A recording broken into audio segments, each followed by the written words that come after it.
저는 강정우 올해 39입니다.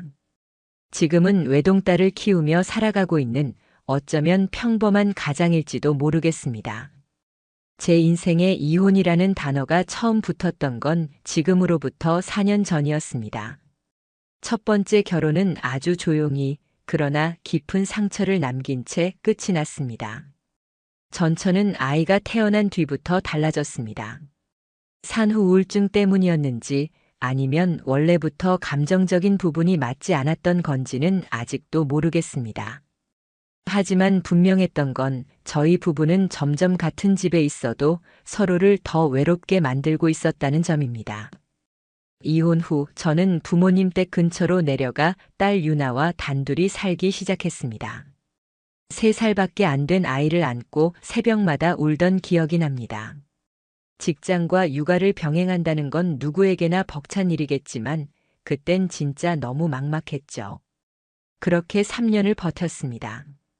어느 날은 회사에서 일하다 아이 어린이집 전화 한 통에 달려가야 했고 어느 날은 열이 펄펄 끓는 아이 옆에서 뜨거운 수건으로 밤새 머리를 식혀줘야 했습니다.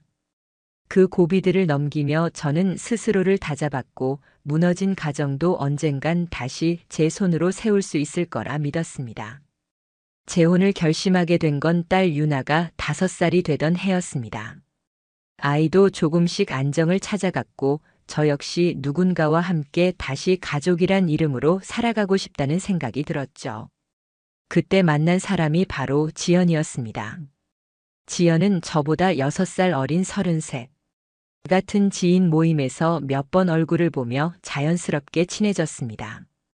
처음엔 이혼한 남자라는 이유로 경계하는 듯 했지만 의외로 아이에 대해 질문도 많이 해주고 애 키우는 거 진짜 존경스럽다며 저를 격려해 주기도 했습니다. 그녀는 공기업 계약직으로 일하고 있었고 자신도 오래전 가족 문제로 아픈 경험이 있었다고 말했습니다. 그런 공감대 때문이었을까요? 서로 조심스럽게 마음을 열게 됐습니다. 교제 기간은 1년 정도였습니다. 그동안 지연은 유나와도 자주 시간을 보냈고 아이 역시 점점 지연이 이모를 따르게 됐죠. 그리고 저는 지연에게 정식으로 청혼했습니다. 우리 같이 살아보자. 가족처럼 진짜 가족으로. 지연은 눈물을 흘리며 고개를 끄덕였고 그렇게 저희는 조촐한 재혼식을 올렸습니다. 지연과의 결혼 생활 초반은 거의 완벽에 가까웠습니다. 그녀는 유나에게도 진심을 다했고 저에겐 늘 당신 덕에 삶이 달라졌다고 말했습니다. 음식 솜씨도 좋고 생활 습관도 깔끔하고 무엇보다 대화가 통했습니다. 저는 정말 이번엔 제대로 만났구나 싶었습니다. 하지만 그 평온한 일상에 처음 균열이 생긴 건 결혼 9개월째 되던 시점이었습니다. 어느 날 지연이 갑자기 울면서 말을 꺼냈습니다. 우리 아기 갖는 건 무리일까? 응? 유나도 너무 예쁘고 소중한데 나도 한 번쯤은 내 아이를 안아보고 싶어. 저는 그 말을 듣고 조금 망설였습니다. 솔직히 말하면 제 나이도 있고 아이 키우는 게 얼마나 고된지 알기에 쉽게 그래라고 말하긴 어려웠습니다. 하지만 지연의 표정이 너무 간절했어요. 진심으로 아이를 원하고 있다는 게 느껴졌습니다. 그래. 당신이 원한다면 나도 준비해 볼게. 그렇게 우리는 아이를 갖기 위한 준비를 시작했습니다. 병원 검진도 받고 식습관도 조절하고 스케줄까지 맞춰가며 함께 노력했습니다. 그리고 어느 날 지연이 눈물을 머금고 검사지를 내밀었습니다. 됐어. 여보, 됐어? 진짜야? 진짜? 2줄. 선명한 2줄. 저는 정말 기뻤습니다. 딸 유나도 아기야, 빨리 나와. 라며 지연의 배에 입을 맞추곤 했습니다. 그날 밤 저는 가족이라는 게 이렇게도 다시 만들어질 수 있다는 걸 처음으로 믿기 시작했습니다. 하지만 그 기쁨의 그림자 속에서 무언가 이상한 기운이 스치고 있었음을 그땐 알지 못했습니다. 지연의 말투, 표정, 핸드폰을 숨기듯 챙기던 행동. 임신이라는 기쁜 소식에 모든 게 가려지고 있었던 걸까요? 그때는 몰랐습니다. 그 아이가 제 아이가 아니라는 사실을. 지연이 임신한 뒤로 저희 집엔 전보다 더 고요한 평화가 감돌았습니다. 아니, 적어도 겉보기엔 그랬습니다. 초기 입덧으로 힘들어하던 그녀는 거의 하루 종일 누워 지냈고, 저는 출퇴근 후 식사 준비부터 유나 돌봄까지 모든 걸 혼자 도맡았습니다. 피곤했지만 괜찮았습니다. 제 안에는 막 태어나려는 새 생명에 대한 기대감이 있었고, 지연이 그걸 안고 있다는 사실이 그 모든 고단함을 견디게 해주었죠. 하지만 이상한 건 그 기대감과는 별개로 자꾸만 설명할 수 없는 불편함이 자라나고 있었다는 겁니다. 처음 낌새를 느낀 건 지연이 핸드폰을 사용하는 태도였습니다. 예전엔 거실 테이블이나 식탁 위에 툭 올려놓던 사람이었는데 요즘은 항상 몸에 지니고 다녔습니다. 심지어 샤워할 때도 폰을 욕실 안으로 들고 들어갔습니다. 어느 날은 제가 무심코 폰 충전기 어딨지? 라고 묻자 지연이는 평소와 다르게 예민하게 반응했습니다. 왜 갑자기 그걸 물어봐? 그냥 내 폰 배터리 없어서. 저는 그날 처음으로 지연의 얼굴에서 경계심을 보았습니다. 그 순간 이전에도 있었던 그녀의 행동 하나하나가 머릿속에서 조각처럼 이어졌습니다. 출퇴근 루틴이 바뀌었고 전보다 외출이 많아졌으며 정기검진도 어느 순간부터 혼자 가고 싶다고 말했습니다. 그럼에도 불구하고 저는 제 의심을 불안이라고 합리화했습니다. 예민해졌겠지. 임신 중이니까. 호르몬 때문일 거야. 하지만 그 불안을 잠재우기엔 너무 많은 것들이 어긋나고 있었습니다. 지연은 자주 핸드폰으로 통화했습니다. 밤늦은 시간에도 말이죠. 제가 거실에 있다가 방에 들어가면 통화는 곧 끊기거나 갑자기 엄마랑 통화했어라며 웃는 얼굴로 맞이했습니다. 그 말이 사실이길 바랐습니다. 하지만 제 머릿속에선 그 말보다도 그녀의 표정이 더 오래 남았습니다. 거짓말을 하고 있는 사람의 얼굴. 알고 계시죠? 가까운 사람이기 때문에 더 확실히 느껴지는 그 미묘한 어색함. 그게 자꾸만 떠올랐습니다. 며칠 후, 퇴근 후 거실에 앉아 있었을 때였습니다. 지연이 출입문 비밀번호를 바꿔달라고 하더군요. 응?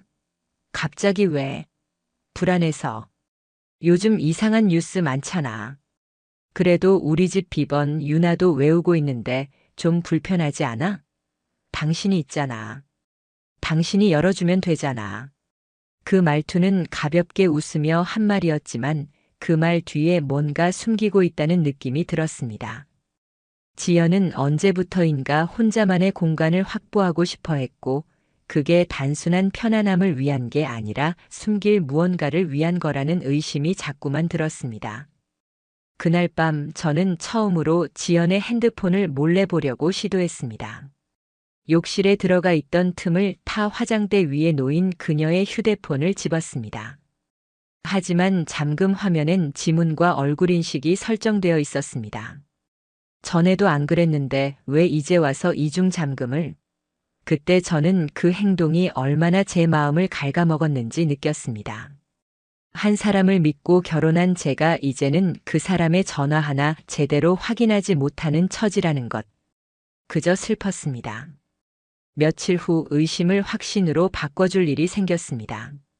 지연이 깜빡 두고 나간 외투 주머니에서 영수증 하나가 나왔습니다. 고급 호텔. 지지난주 수요일 오후 3시. 그날 지연은 분명히 산부인과 진료가 있다고 말했던 날입니다. 그 호텔 영수증엔 룸서비스와 투숙 시간이 적혀 있었습니다. 그리고 카드 결제 명세서엔 제 명의의 체크카드가 아닌 그녀 개인 명의의 카드로 결제한 기록이 찍혀 있었습니다. 그 순간 뇌가 얼어붙는 듯한 느낌이 들었습니다. 내 아내가 내 아이를 품고 있다고 믿었던 아내가 호텔에 있었다고. 물론 단정할 수 없었습니다. 지인과의 만남일 수도 휴식을 위한 시간이었을 수도 있겠죠. 하지만 왜 저에겐 말하지 않았을까요? 왜 산부인과라는 거짓말을 해야 했을까요? 그날 밤 저는 침대에 누운 채 처음으로 아내의 뱃속 아이가 제 아이가 아닐 수도 있다는 생각을 했습니다. 말도 안 되는 소리 같지만 지연의 모든 행동이 그 가능성을 밀어붙이고 있었습니다. 거짓말, 은폐, 비밀번호 변경, 호텔 영수증. 임신을 기뻐했던 그 감정들이 하나씩 하나씩 뒤집히고 있었습니다.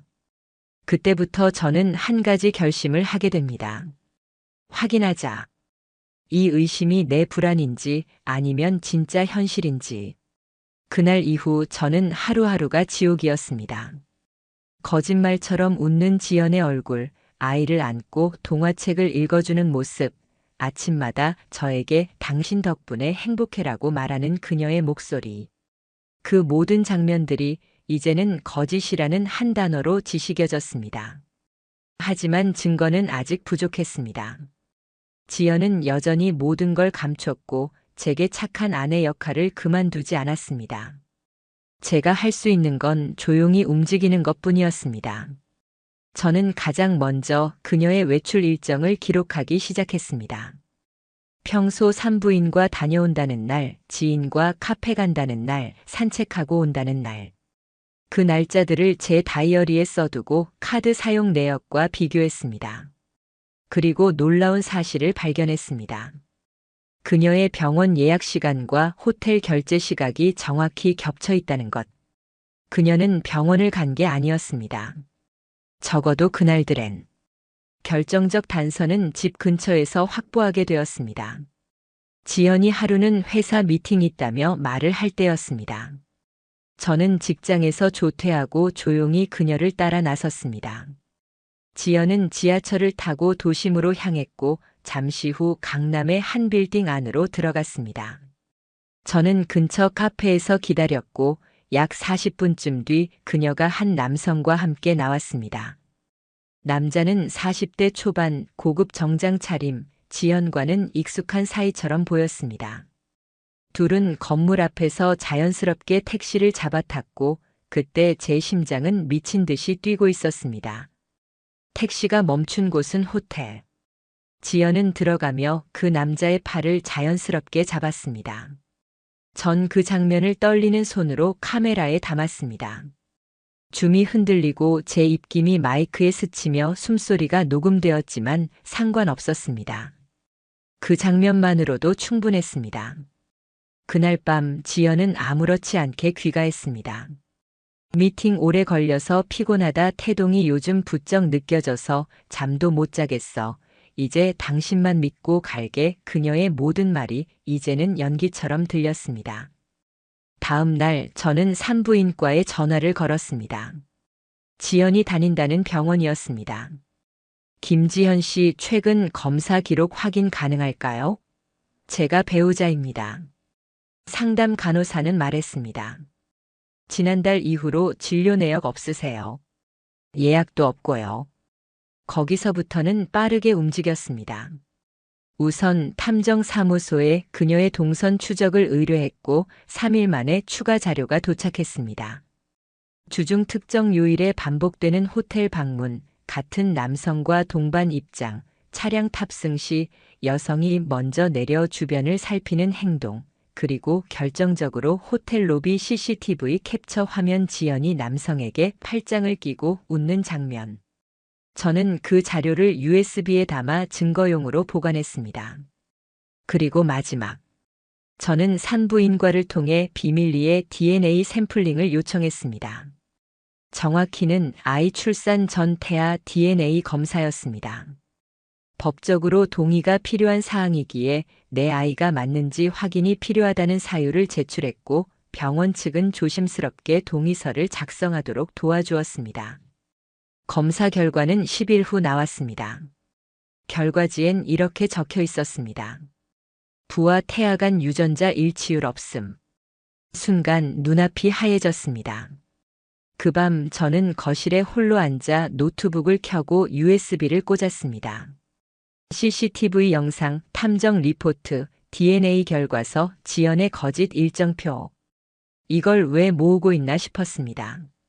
어쩌면 아직도 혹시 내 착각이 아닐까, 그냥 오해였으면 좋겠다는 마음이 어디엔가 남아 있었던 거겠죠. 하지만 아닙니다. 이젠 말할 수 있었습니다. 저 아이는 제 아이가 아닙니다. 다음 날 지연이 거실로 나왔을 때 저는 테이블 위에 결과지를 꺼내 놓았습니다. 그녀는 눈을 동그랗게 뜨고 말했죠. 이게 뭐야? 내가 품고 있는 애. 내 애 아니래. 무슨 소리야, 당신이 뭘 안다고. 다 봤어. 호텔 들어가는 거. 팔짱 끼고 웃는 거. 그녀는 입술을 앙다물고 아무 말도 하지 않았습니다. 애 누가 아빠야, 말해봐. 회사 상무. 그녀는 그렇게 단 한 문장으로 저를 2번 죽였습니다. 지연의 입에서 회사 상무라는 말이 나온 순간 제 귀에서는 아무 소리도 들리지 않았습니다. 그 사람을 알고 있었습니다. 지연이 몇 번 이야기했던 인물. 자신을 항상 딸처럼 챙겨주는 상사라고 했던 사람. 지연은 눈을 피하며 말했습니다. 그 사람 처음부터 이런 거 아니었어. 그냥 힘들어서 위로받고 싶었던 건데, 그럼 위로받은 결과가 임신이야? 그녀는 아무 말도 하지 못했습니다. 울지도 않았고 변명도 늘어놓지 않았습니다. 그저 고개만 숙인 채 제 입에서 나올 결정만을 기다리고 있는 듯 보였습니다. 다음 날 저는 법무법인을 찾아갔습니다. 상간자 소송과 이혼 전문으로 알려진 곳이었습니다. 변호사에게 모든 증거 자료를 제출했습니다. 호텔 CCTV 영상, 태아 DNA 결과, 지연의 통화와 출입 기록, 사설 조사업체 리포트, 택시 동선 내역. 변호사는 서류를 넘기며 말했습니다. 이건 전형적인 의도적 기만과 혼인관계 파탄입니다. 게다가 아이가 제3자의 친자라는 건 법원에서도 매우 중하게 보는 사안이에요. 이혼은 물론이고 상간남에게도 최대한의 위자료 청구 가능합니다. 혼인 기간 내 경제적 손실까지 포함해 다 들어갈 겁니다. 저는 고개를 끄덕이며 소송을 정식으로 맡기겠다고 했습니다. 이후로는 빠르게 움직였습니다. 첫 번째로 지연에게 이혼 통보 내용 증명을 보냈고, 같은 날 상간남 김상무 앞으로도 상간행위에 따른 손해배상 청구 예고 공문이 송달됐습니다. 그날 밤 지연은 제게 무릎을 꿇었습니다. 여보, 이렇게 끝내지 말아줘. 한 번만, 나 정말 잘못했어. 저는 조용히 그녀에게 말했습니다. 넌 끝났어. 나랑, 유나랑, 이 집이랑. 다시는 돌아올 수 없어. 그리고 그 순간부터 전 단 한 번도 그녀의 눈을 바라보지 않았습니다. 며칠 후 상간남 쪽에서 먼저 연락이 왔습니다. 이현우 씨 맞으시죠? 좀 대화가 가능할까요? 법원에서 하시죠. 아니, 그게 제가 일부러 그런 건 아니고, 그럼 실수였다고 주장해 보세요. 법원에선 그런 얘기 좋아하니까. 그렇게 말하고 전화를 끊었습니다. 김상무는 곧 회사에 소문이 퍼졌고 감사팀이 내사에 착수했습니다. 업무 시간 외 외부 여성과의 사적 접촉, 법인카드 사적 유용 정황까지 함께 얽히면서 그의 위치는 점점 불안해졌습니다. 지연도 정신적으로 무너져갔습니다. 집 안에서 멍하니 앉아있는 시간이 길어졌고 가끔 중얼거리듯 말하곤 했습니다. 왜 이렇게까지 해야 돼? 하지만 저는 대꾸하지 않았습니다. 며칠 뒤 딸 유나가 제게 물었습니다. 아빠, 지연이 이모 어디가? 저는 아이에게 말했습니다. 이모는 잠깐 멀리 있어야 돼. 아빠랑 유나 둘이 지낼 수 있지? 유나는 조용히 고개를 끄덕였습니다. 그리고 작은 목소리로 말했습니다. 나는 아빠만 있으면 돼. 그 순간 저는 울고 싶었습니다. 하지만 울지 않았습니다. 이젠 지켜야 할 이유가 더 분명해졌기 때문입니다. 법원에 제출한 위자료 청구 소송은 약식 심리 후 정식 재판으로 넘어갔습니다. 김상무는 변호사를 통해 해당 관계는 양측 합의였고 남편에게 위자료를 지급할 사안은 아니다라며 부인했습니다. 하지만 태아의 DNA 결과, 호텔 방문 영상, 회사 사내 메신저 대화 내역까지 확보되면서 그의 주장은 무너지기 시작했습니다. 재판부는 첫 기일에서 피고 측의 혼인 파탄 책임 없음 주장 기각, 추가 증거 요구 없이 심리 진행을 명시했습니다. 지연은 결국 친정으로 돌아갔고 그 후로 한 번도 집으로 돌아오지 않았습니다. 그녀의 가족은 중간에 연락을 해와 혹시 아이만이라도 친딸처럼 받아줄 순 없겠느냐고 물었습니다. 하지만 저는 단호하게 말했습니다. 제 가족은 제 아이와 저 딱 둘뿐입니다. 이혼 소송과 상간자 위자료 청구 소송은 약 석 달간의 준비를 거쳐 최종 판결 선고 기일을 맞이했습니다. 그날 저는 양복을 차려입고 법원에 들어섰습니다. 비로소 모든 것이 정리되는 마지막 날이었습니다. 법정에선 지연과 상간남 김상무도 나와 있었습니다. 지연은 창백한 얼굴에 눈빛이 망가져 있었고 김상무는 고개를 빳빳이 들고 앉아 있었지만 손끝이 떨리는 걸 저는 분명히 보았습니다. 판결은 비교적 간결하게 내려졌습니다. 피고는 원고 이현우에게 정신적 손해에 대한 위자료로 금 5천만 원을 지급하라. 피고 김지연은 혼인 중 제3자와의 불륜으로 가정을 파탄에 이르게 한 책임이 인정되므로 혼인 해소와 동시에 친권 및 양육권은 원고에게 단독 부여한다. 양육비는 피고 김지연이 월 60만 원씩 지급할 것을 명한다. 법정이 조용해졌습니다. 지연은 눈을 감았고 김상무는 뒷덜미를 감싸쥐었습니다. 저는 그들을 향해 단 한마디도 하지 않았습니다. 왜냐하면 이 순간은 그들이 스스로 무너지는 시간이었으니까요. 판결 이후 김상무는 회사로부터 정직 3개월 징계를 받았고 이어 사내 감사 결과 법인카드 사적 유용이 드러나 퇴직 처리됐다는 얘기를 들었습니다. 그의 가족은 언론에까지 퍼진 이 사건으로 사회적으로 큰 타격을 입었고 이혼 소송을 따로 진행 중이라는 말도 전해졌습니다. 지연은 판결 직후 연락을 끊었습니다. 친정 부모님이 대신 연락을 해왔습니다. 우리 딸 지금 많이 힘들어해. 그래도 아이 문제만큼은 저는 조용히 말했습니다. 아이 문제는 법이 정리했습니다. 이제 더 이상 직접 연락하지 마세요. 이후 지연은 양육비를 단 한 번도 납부하지 않았고 저는 소득 압류를 신청했습니다. 그녀는 현재 아르바이트와 단기 계약직을 전전하며 경제적으로도 심리적으로도 완전히 무너진 상태라고 들었습니다. 그녀가 임신했던 아이는 출산 후에도 김상무가 책임지지 않았고 결국 혼자 키우고 있는 것으로 확인됐습니다. 반면 저는 조용히 차분히 삶을 회복했습니다. 유나와 단둘이 사는 집은 더 이상 적막하지 않았고 오히려 더 따뜻해졌습니다. 매일 아침 유나가 아빠 도시락 싸줘라고 말하는 목소리가 이제 제 삶의 알람이 되었습니다. 처음엔 무너진 가정을 혼자 다시 세운다는 게 두려웠지만 이제는 확신할 수 있습니다. 내가 잃은 것은 사람 하나지만 지킨 것은 딸의 삶과 내 존엄이었습니다. 마지막으로 하고 싶은 말이 있습니다. 불륜은 감정의 탈을 쓴 폭력입니다. 그 폭력은 가족을 찢고 아이를 울리며 한 사람의 인생을 모욕합니다. 하지만 절대 잊지 마십시오. 그들에게는 대가가 있고 그 대가는 반드시 돌아온다는 것. 저는 그 사실을 눈으로, 귀로, 서류로, 그리고 삶으로 증명했습니다.